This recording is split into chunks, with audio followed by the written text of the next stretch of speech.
Mira had always felt the pull of the open road. It whispered to her in the rustling leaves of the Maine woods. It called to her in the cries of the gulls circling the harbor. On her 21st birthday, she decided to answer. She packed a single backpack.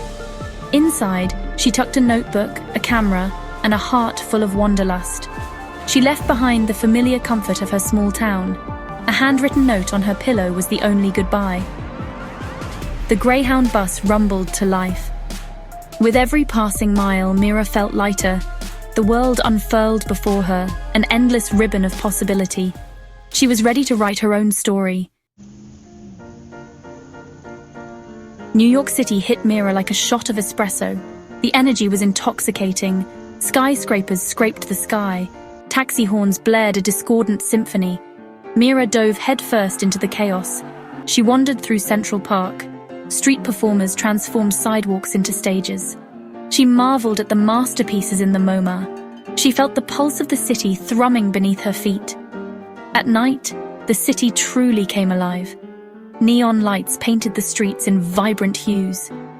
Mira lost herself in the music of a jazz club in Greenwich Village. She felt a million stories swirling around her. She knew she would never forget this city's electric hum.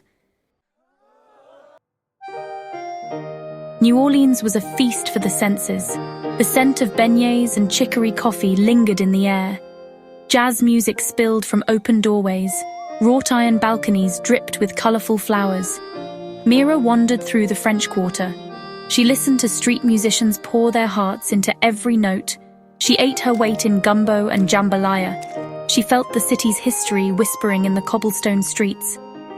One night, she found herself in a small, dimly lit jazz club. The music wrapped around her like a warm embrace. She closed her eyes, surrendering to the rhythm. In that moment, she understood the soul of New Orleans. Texas greeted Mira with wide-open spaces and even bigger skies.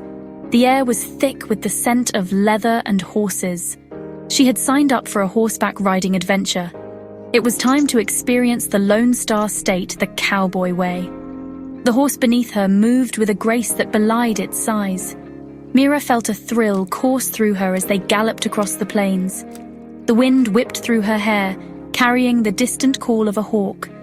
As the sun dipped below the horizon, painting the sky in fiery hues, Mira felt a sense of freedom, unlike anything she had ever known.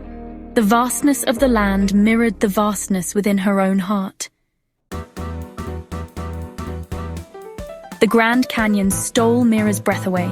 Standing at its rim, she felt dwarfed by its immensity. The canyon stretched out before her, a tapestry of color and light carved over millions of years. She hiked down into the canyon's depths, feeling the weight of the ancient rock formations pressing in around her. The Colorado River snaked its way through the canyon floor, a silver ribbon reflecting the sky. As she gazed out over the vast expanse, Mira felt a sense of awe and wonder. The Grand Canyon was a testament to the power of nature. It reminded her of the insignificance of her own worries and the immensity of the world around her. California was a dream bathed in golden light. Mira cruised down the Pacific Coast Highway, the wind in her hair and the sun on her face. Palm trees swayed in the breeze. Surfers danced on the waves. She spent her days exploring the beaches, her toes digging into the warm sand. She watched the sun sink into the Pacific Ocean, painting the sky in a riot of colors. She felt the weight of her worries melt away with each crashing wave. One evening, she found herself at a bonfire on the beach. The flames danced and crackled, casting flickering shadows on the faces around her. Strangers shared stories and laughter. Mira felt a sense of belonging, a feeling of being exactly where she was supposed to be. Oregon welcomed Mira with open arms and misty forests. Towering redwood trees stretched towards the sky, their branches draped in moss. The air was thick with the scent of pine needles and damp earth. She hiked through the Redwood National Park, her footsteps muffled by the soft forest floor. She felt dwarfed by the ancient giants that surrounded her, their trunks wider than cars. She felt a sense of peace settle over her as she walked among these majestic trees. In Portland, she wandered through quirky shops and sipped coffee in cozy cafes. The city was a vibrant mix of creativity and nature, a place where art met the outdoors. Mira felt her own creativity blossoming in this inspiring environment. Washington State was a study in contrasts. In the San Juan Islands, Mira watched in awe as orcas breached the water's surface, their sleek black bodies gleaming in the sunlight. The air was filled with the cries of gulls and the salty tang of the sea.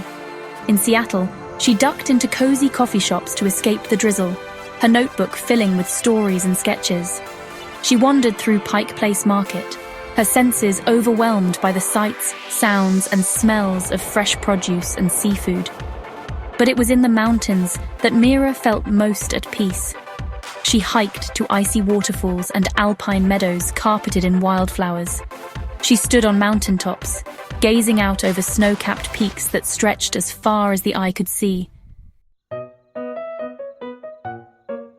The miles had melted away. Mira found herself back where she started, standing on the familiar doorstep of her childhood home. But she was not the same girl who had left all those months ago. Her backpack was heavier now, filled with souvenirs and stories.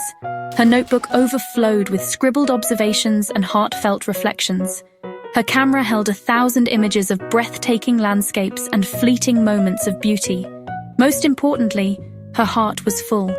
She had seen the vastness of the world and felt its pulse thrumming beneath her fingertips. She had met people from all walks of life, their stories woven into the tapestry of her own. She had discovered a strength and resilience she never knew she possessed. Mira stepped inside, her heart overflowing with gratitude for the journey and a newfound appreciation for the beauty of her own backyard. She knew that this was not the end of her adventures, but rather the beginning of a lifetime of exploration.